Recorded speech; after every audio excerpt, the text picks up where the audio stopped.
taking the yellow away from the road. Look.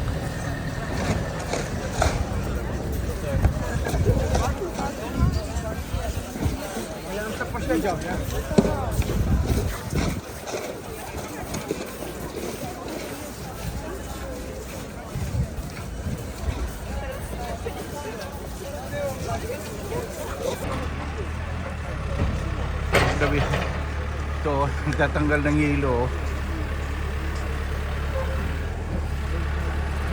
Yan.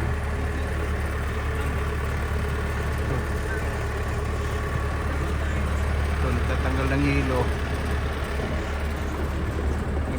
Ganito sila nagtatanggal ng yelo dito. Yan o.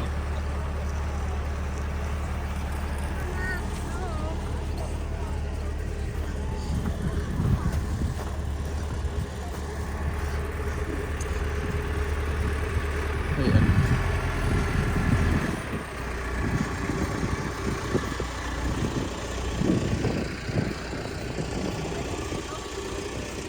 Tanggal sila ng yelo. Ayan. Ayan, nalinis na diyan. Natanggal na ang yelo niyan. Ayan. Ito, naglalakad kami. Papunta kami sa isang museum. Ito mga yelo na nag-grader na natabi na nila oh. Mga yelo para maklear yung daanan ng tao.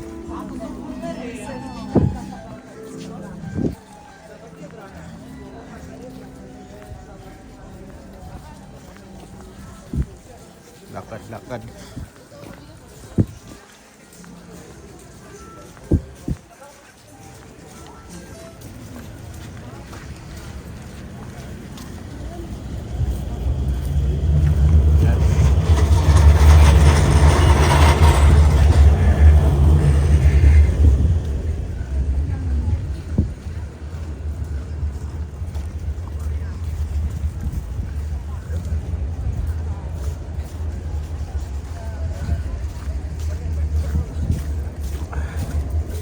Secure dito maglakad sa gitna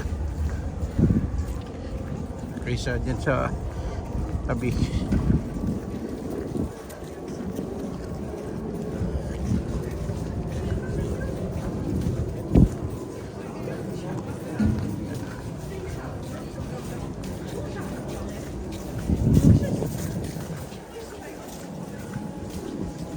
Medyo Christmas display nila, Christmas light.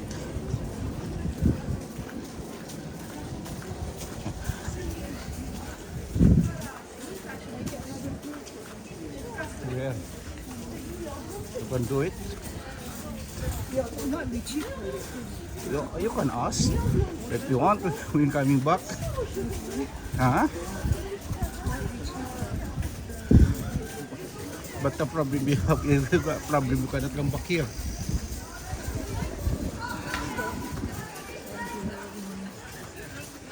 Better do it in England.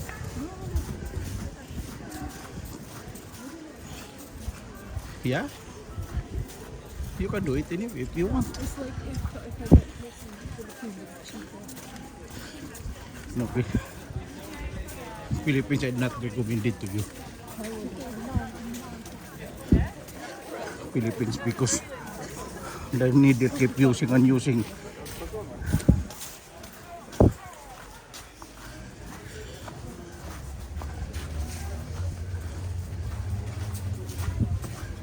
Where's mommy? I don't know.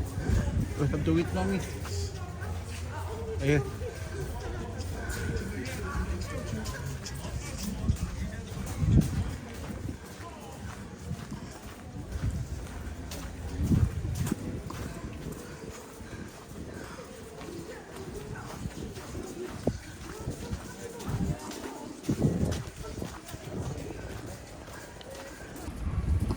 Ito, lalakad kami. Ito yung pinanggalingan namin.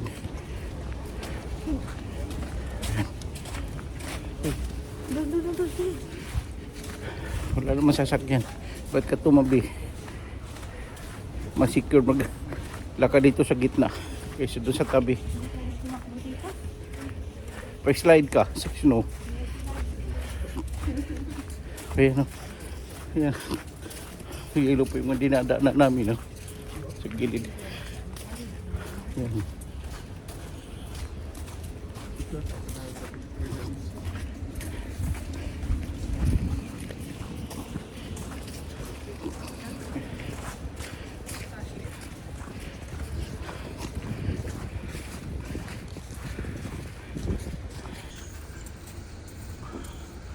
Yan pa, oh. Parang puno ng yelo. Yan, oh. Ay, yung anak mo nandito pa.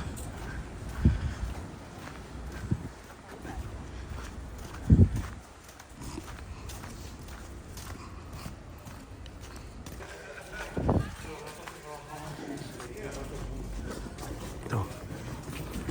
Lapit na kami sa ang pupuntahan. No? Yan.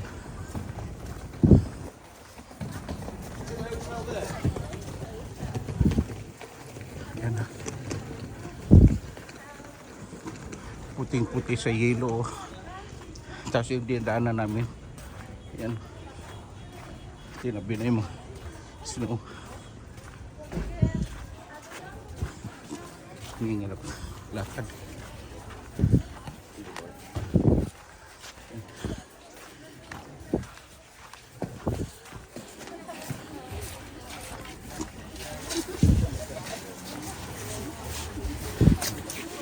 Miss Judy.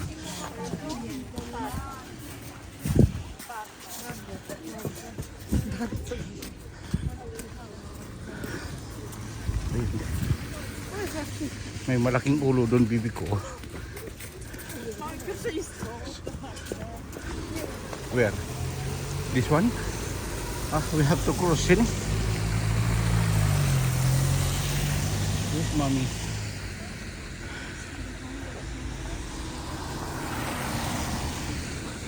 Yan. Diyan kami pupunta.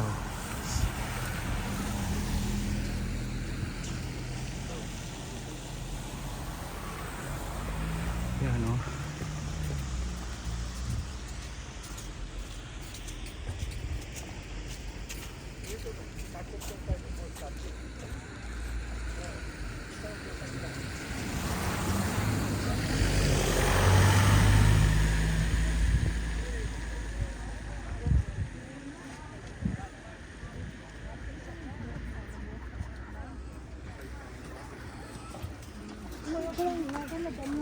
Tuk-tuk na tayo. Ha? Yung tuk-tuk. Ang tuk-tuk. Yung ano, parang tricycle na. Walking nga para complete na 10,000. Okay. Ito. Ano to? What's this? What's this? Ayan.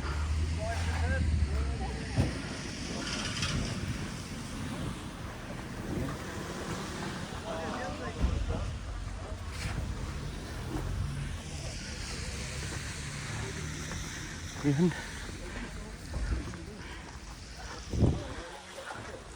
Akit na kami sa taas. Ang dami, maraming turista dito. Ayan, isang group. Group sila ng mga tourist na nandito. Hirap. Ito, no? Yelo lahat yan, no? Yelo lahat yan. Yan.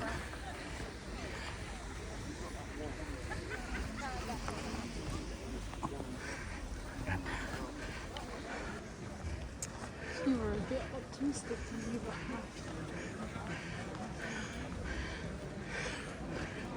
Ano? It took 25 minutes to walk. Kanya 15 minutes, I 25.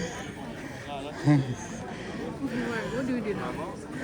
Because I got tickets. Ticket. Meron ka ng ticket, di ba? So should we just walk in?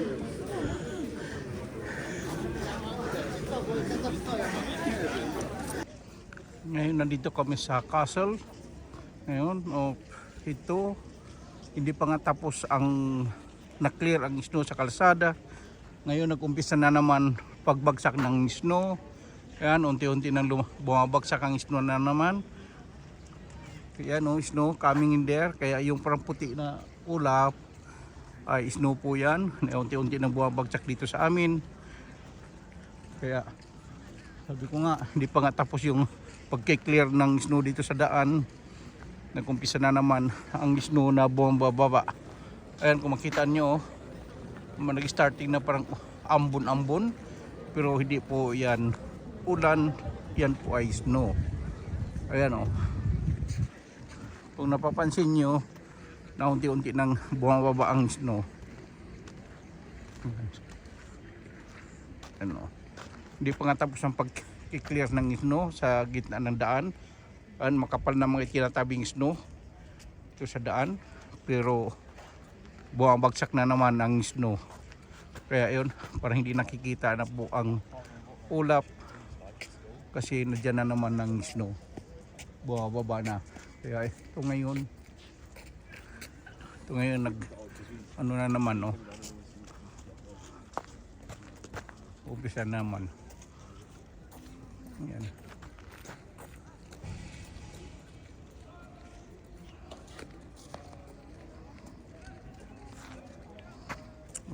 Dito kami sa malaking simbahan dito. Ayan. Isa sa pinakaanong history ng Poland. Centuries saying that people went to the market square to buy some food and to drink glühwein, the mulled wine of Krakow. So Christmas markets are the tradition for Advent. The Advent is a period which starts on around the 30th of November or the 1st of December, and it lasts for 4 Sundays. It's the preparation period in the Catholic Church for the coming of the Christ, for the birth of the Christ on Christmas Day. And during this time, traditionally, our peasants were not allowed to make music. They were traditionally, how do you call it?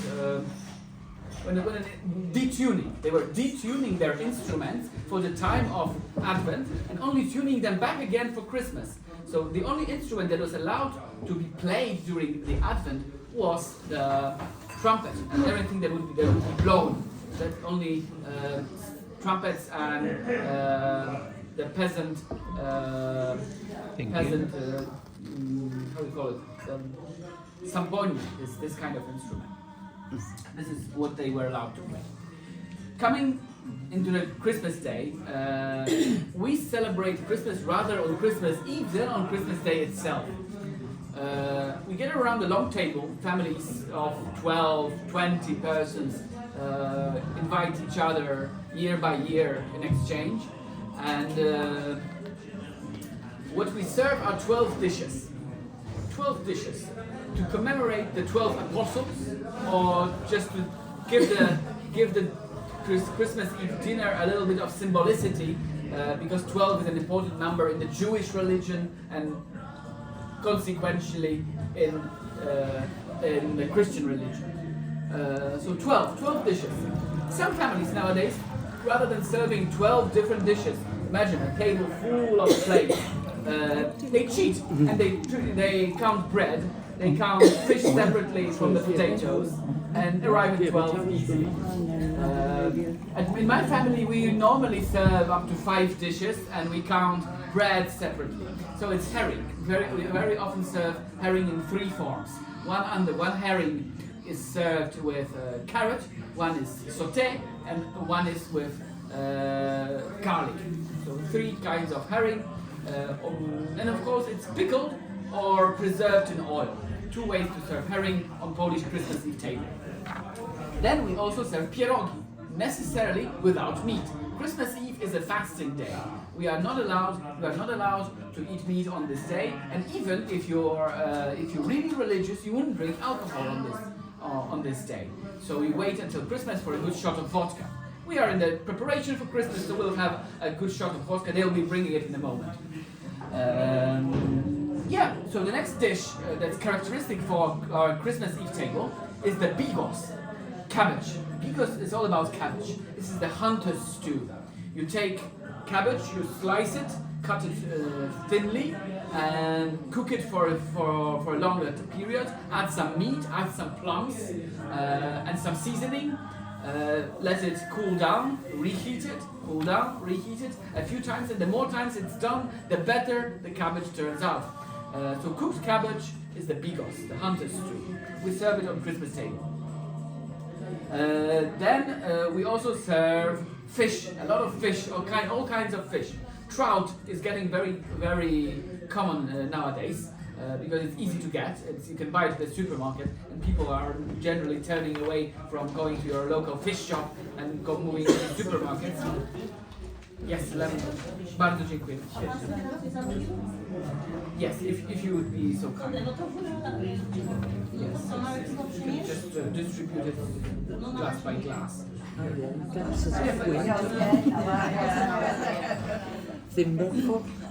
Yeah, this what I'm waiting to make it warm. So we have different kinds of Yeah. vodka. Which one would you like to toast for a start? Red cherry or yellow lemon? I think the red. Let's organize a vote. It's the red. I'm for the cherry. Cherry. 1, 2, 3. Cherry. Cherry wins. Cherry wins. Okay, Let's cherry. toast the cherry. Do you know the Polish Toast with the technique cherry. for toasting? We say na zdrowie, which means to your health. And before Na toasting, we look zdrowia. into each other's eyes, and we always indicate what we are drinking to. So this time I will drink to your health, to your families, and a wonderful Christmas for us all. Ja, Strubia. No, we get choked out. We don't smash it. Ah, wow, nice one. Cherry vodka infused. The brand of this is Soplica. Soplica is a Polish surname that's connected with a famous legendary book written by a poet, Adam Mickiewicz, our most famous poet of the 19th century. The main character of this novel, Pan Tadeusz, his surname was Cherry, Soplica, ne? Cherry. and he gave the name to the brand of the vodka that we're drinking right now. Nice one. Soplica. And vodkas can be made in 3 styles. The first style of vodka is the I make pure vodka Beethoven. made of... Yeah, that's a good question. What is pure vodka Yeah, made yeah. of, according to you? I feel the alcohol in my body, my stomach. Great, bravo! It's like Potatoes, you say? Or sugar. You add some sugar is drawn from potatoes. Or grain. 90% of people answer potatoes because it's a newer method. From the 18th century on, vodka was made Pero from grabe ka, potatoes pati because isa it was ubos na. cheaper, and you could get more sugar from the potato. And more sugar would mean more alcohol because the yeast would turn the sugar into alcohol, and then it would be distilled, and you Ikaw receive lang a nag-ubos. 40% strong alcohol. But originally, as vodka was invented in the 13th century or the 14th century, it was all about grain. It was wheat or rye or oats even. All kinds of grain that could be gathered in Poland were used to produce malt, to ferment the malt, and then to distill it in special apparatus. In the 19th century, the apparatus for preparing vodka got critically improved, and we could produce vodka in much larger amounts than before, and we started to move away from vodka made of grain and move into vodka made of potatoes. Behind inventing the vodka, clear vodka, that was without traces of residue, stands one man. His name is Jerzy Baczewski. His production was located in Lviv. And in the 19th century, he got famous for producing wonderful clear vodkas. Part of his advertising slogan was "My vodka is the purest in the world, the best in the world." The Russians quickly took over the tradition of preparing potato-made clear vodka, and Mr. Smirnov became a competitor of Mr. Wala ba tayong Baczewski. cutlery? Yeah, you can go. So pizza cherry vodka. It's like limoncello. Soplica. Soplica. So pizza. You can buy this kind of vodka in a supermarket. So, yes. would be a good present We to have take no home. cutlery. A very Polish one. SOPL. I like that one, but then that's too strong. It's more like there's a limoncello. Yes. With a bit of a different aftertaste. We have no cutlery. Soplica, with an L behind the P. Ayan na.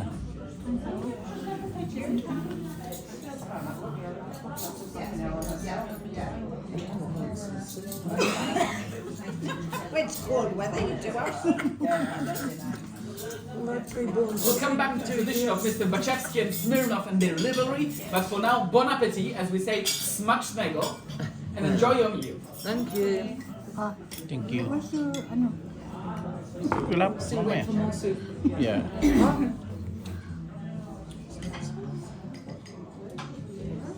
Bardzo dziękujemy, dobrze, że się udało. No, fajnie. Dzisiaj mogę spokojnie opowiadać, ja lubię opowiadać. Wszyscy jeszcze jeden.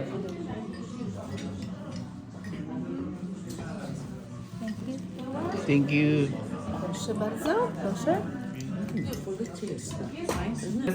In a little bowl, you take a spoonful of it and you throw it to the ceiling. If it sticks, then you are fortunate for the whole coming year. If it doesn't stick and falls down back to the table, you're done for the year. The chef. So imagine the ceilings above our tables after every Christmas. It's sticky. It's a sticky mass of honey, flour, and poppy seed called the kutia. Kokia. If you add more honey, then it's more stick. So the housewife is clever. She adds more honey for everyone to stay fortunate, to be happy.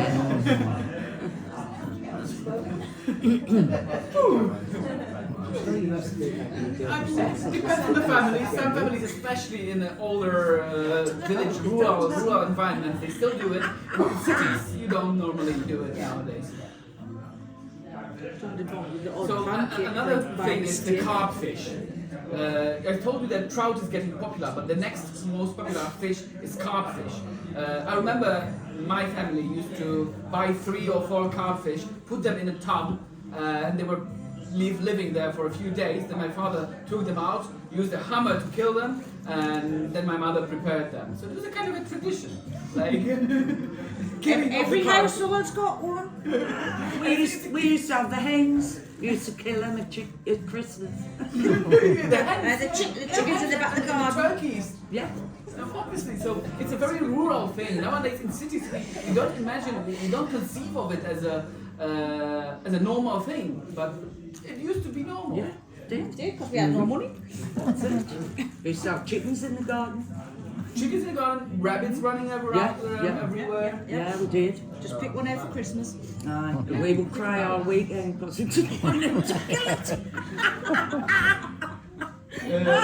And our Christmas Eve meal ends with the presents. The presents are gathered under the Christmas tree, just like everywhere around Europe. We have a Christmas tree. It's a German tradition from the 19th century, or the beginning of the 19th century, or the end of the 18th. It's not yet made sure that when it started, but it's a tradition of the 19th century for sure. So there's a Christmas tree and presents underneath it. There's a Santa Claus. Someone from the family dresses as Santa Claus, comes in, distributes the gifts. In my family, we used a big bag of hemp, which was used for coffee. So every family has it differently. Some families distribute the gifts on Christmas Day rather than Christmas Eve. Also, some kids get small sweets and little gifts on the 6th. This is today. That's the day we were told that, yeah. You put out your shoes in front of the house. You clean them, and then Santa Claus comes during the night. You leave some sweets, and in the morning you find sweets in your boots, in your shoes. Is that maybe where the stocking comes in from? Like It's kind of a similar tradition, the stocking for Christmas. But we do it on the 6th. This is the day of Saint Nicholas. The official Catholic feast of Saint Nicholas today.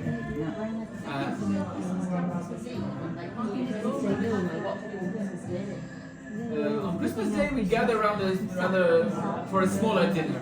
We've already eaten a lot on Christmas Eve, so a Christmas dinner is like a secondary thing. My family, for example, serves a good duck. Duck plus cranberry plus potatoes.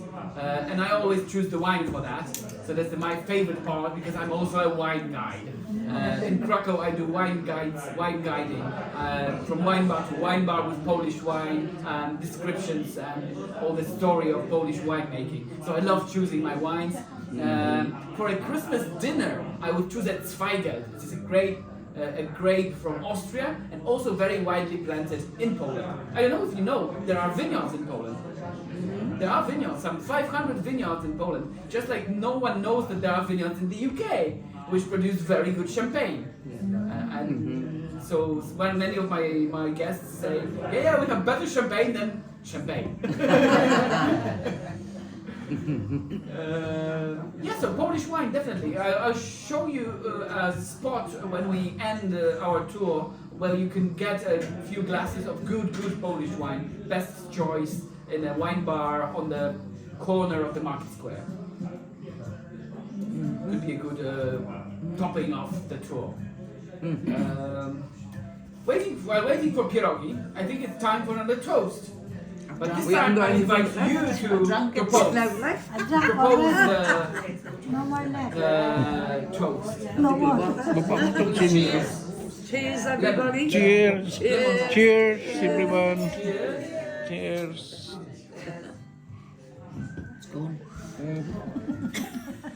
I didn't know you had to keep that open.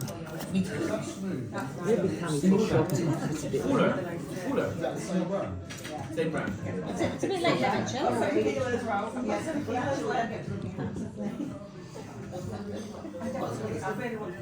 I'll distribute it. We used to go on. Big thank you from the company. It wasn't work, it was not in work. It was sort of growing.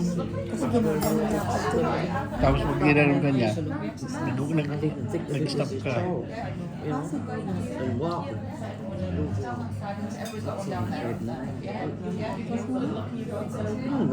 Hindi, chichir pa. Plain blend, yes, the corn. Nice. I know it from pictures. I'm very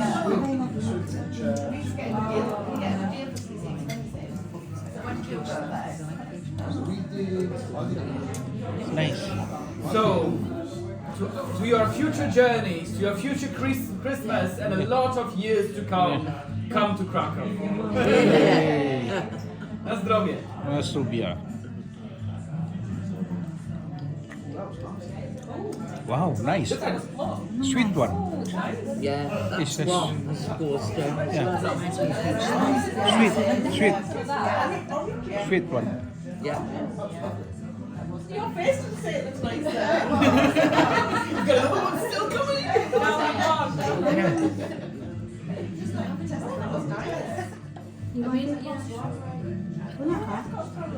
Kanina po sa kanya ubus. Jane and Louise. So, Louise, you jump on the horse. Woo! And we get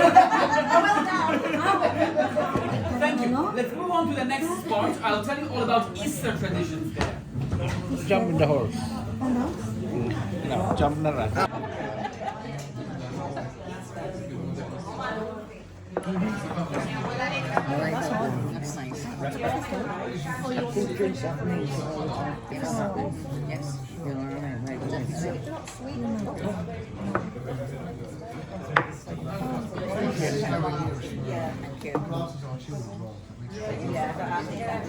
That's how it should be served. Just that.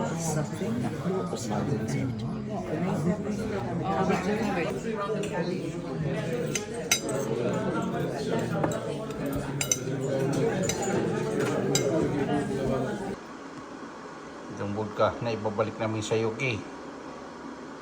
Itong souvenir namin dito sa pagpunta namin sa Poland. Kaya mayroon naman tayong lalantakan iinumin sa gusto uminom ng vodka. Kaya yan, tagay-tagay na tayo, abangan nyo pagbalik namin. Okay?